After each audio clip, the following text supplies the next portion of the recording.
యాదాద్రి భువనగిరి జిల్లా Bhuvanagiri municipality chairman Enaboina Anjaneyulu, vice chairman Chintala కృష్ణయ్యపై అవిశ్వాస తీర్మానం పెట్టిన భువనగిరి కౌన్సిలర్లు.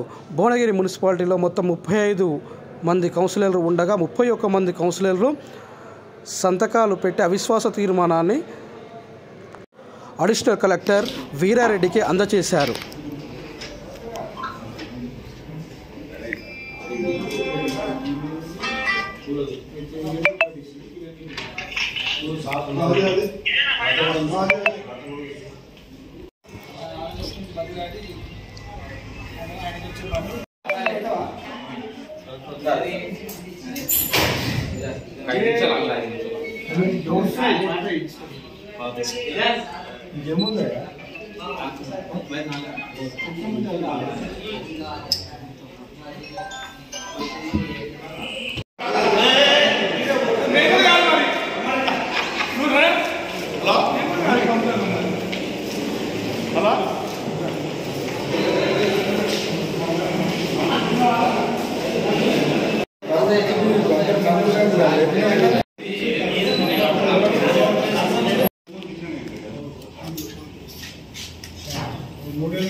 స్టే తెచ్చుకున్న తర్వాత స్టేని కాలనాడలో కొట్టేసి మన అక్టోబర్ సో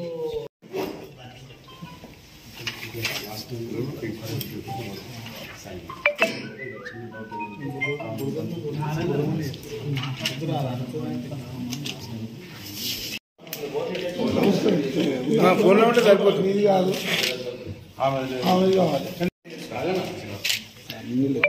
రాజ్యం మారిపోయింది.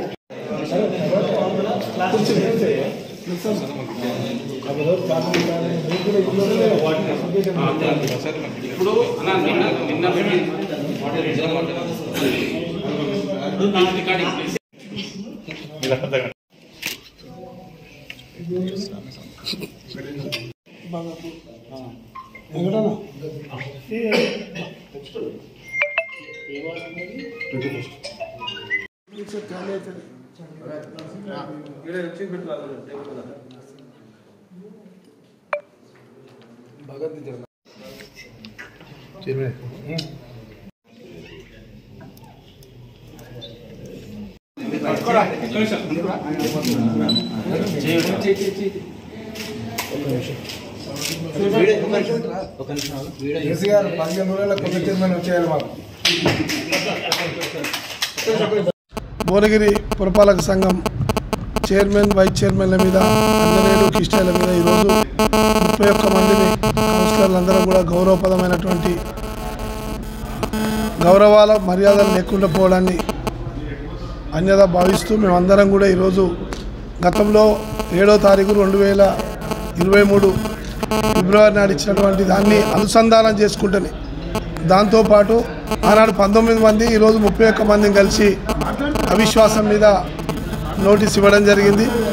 ఇది ప్రజాస్వామ్య రీతిలో స్థానిక పరిపాలనలో స్థానికులందరూ రాజకీయాలకు అతీతంగా భువనగిరి యొక్క ఆత్మగౌరవం కోసం, భువనగిరి ప్రజల యొక్క ఆత్మవిశ్వాసం కోసం, అదేవిధంగా గౌరవ కౌన్సిలర్ల యొక్క ఆత్మగౌరవం దెబ్బతినే విషయంలో కానీ వారు ఉన్నటువంటి చైర్మన్, వైస్ చైర్మన్లు ఏకపక్షంగా ఒకే విధానంగా గౌరవ కౌన్సిలర్లు తనకు సంబంధించిన పార్టీకి సంబంధించిన కానీ ఇతర పార్టీలకు సంబంధించిన కౌన్సిలర్ల విషయంలో ఏమాత్రం సంప్రదాయాలు కానీ గౌరవాలను ఇవ్వకపోవడం ఆత్మగౌరవ వంచనగా ఈరోజు మేము అందరం కూడా 31 మందిమి 35లో 31 మందిమి ఏకగ్రీవంగా పార్టీలకు రహితంగా ప్రజాస్వామ్య బీదిలో, అదేవిధంగా స్థానిక సంస్థల పరిపాలన అంటే స్థానికులమే పరిపాలన చేసుకోవాలన్నటువంటి ఉద్దేశంతో 2019 చట్టాన్ని అనుసరించే ఈరోజు గౌరవ అడిషనల్ కలెక్టర్ వీరారెడ్డి గారికి దాదాపు 31 మందిని కలిసి ఈరోజు అవిశ్వాస నోటీస్ ఇవ్వడం జరిగింది.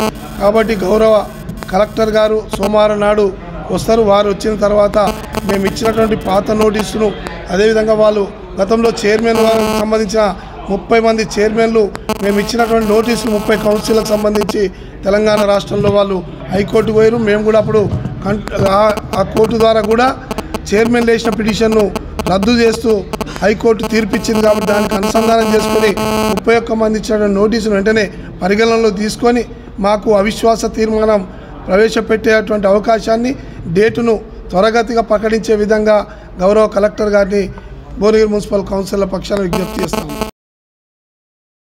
సంబంధించి చైర్మన్ వైస్ చైర్మన్గా 31 మంది కౌన్సిలర్ కలిసి అవిశ్వాసానికి కలెక్టర్ గారికి ఇవ్వడం జరిగింది. గతంలో ఫిబ్రవరిలో 7వ తారీఖున కూడా 19 మంది సంతకాలతోని భారతీయ జనతా పార్టీ, కాంగ్రెస్ పార్టీ, మిగతా టీఆర్ఎస్ పార్టీలతో కలిసి అప్పుడు కూడా ఇవ్వడం జరిగింది. రాష్ట్ర ప్రభుత్వం కేసీఆర్ గారు 3 ఏళ్లకు దించొద్దని కోర్టు పోవడం జరిగింది. దాంతో అయింది. ఇవాళ భువనగిరి పట్టణ ప్రజలందరూ కూడా చైర్మన్ వైస్ చైర్మన్ విషయంలో ఒక రాగిరి గ్రామానికి ఒక గ్రామ పంచాయతీ సంబంధించి ఆయన సంఖ్యాబలం ఉందని ఇప్పుడున్న పైలశేఖర్ చేయడం జరిగింది. ఆనాడు ఉన్న అధికారులు కూడా పార్టీలో ఉన్న వాళ్ళందరూ కూడా ఏం చేయలేక మౌనంగా ఉన్నారు. ఇవాళ అవకాశం వచ్చింది. అందరూ కూడా టీఆర్ఎస్ పార్టీకి సంబంధించిన వారు, బీజేపీ, కాంగ్రెస్ అందరూ కూడా 31 మంది సంతకాలతో ఇవ్వడం జరిగింది. ఖచ్చితంగా చైర్మన్ వైస్ చైర్మన్ భువనగిరి పట్టణానికి చెందిన వారికి ఇవ్వాలని కూడా అందరి డిమాండ్ మేరకు మేము ఇవ్వడం జరిగిందని కూడా ఈ సందర్భంగా తెలియజేస్తాం. BRS party and Congress party అందరూ కలిసి, మిత్రపక్షం అందరూ కలిసి మేము స్థానికులు ఉంటే బాగుంటుంది, వాళ్ళకు అవకాశం వచ్చింది కాబట్టి రాగిరికి ఇచ్చారు. ఇద్దరు చైర్మన్ వైస్ చైర్మన్ ఇద్దరు రాగిరి పోయారు కాబట్టి భువనగిరి పెద్ద టౌన్ కాబట్టి మనోళ్ళు పాలిస్తే బాగుంటుంది అని భావించి ప్రజలందరూ కోరడం వల్ల మేమందరూ కలిసి ఆ రోజు పెట్టడం జరిగింది. ఇవాళ కూడా 31 మంది ఏంటంటే సరే వాళ్ళకి అవకాశం వచ్చింది పోయింది, కానీ వాళ్ళు 31 మంది 35లో 31 మంది అయినా కానీ రాజీనామా చేయడం చర్చనీయమైంది. వాళ్ళు కూడా రాజీనామా చేస్తే బాగుంటుంది, లేని పక్షంలో కంపల్సరీ మేము దింపుతామని మేము సమిష్టిగా నిర్ణయం తీసుకొని ఇవాళ కలెక్టర్ గారిని కలుసుకోవడం జరిగింది.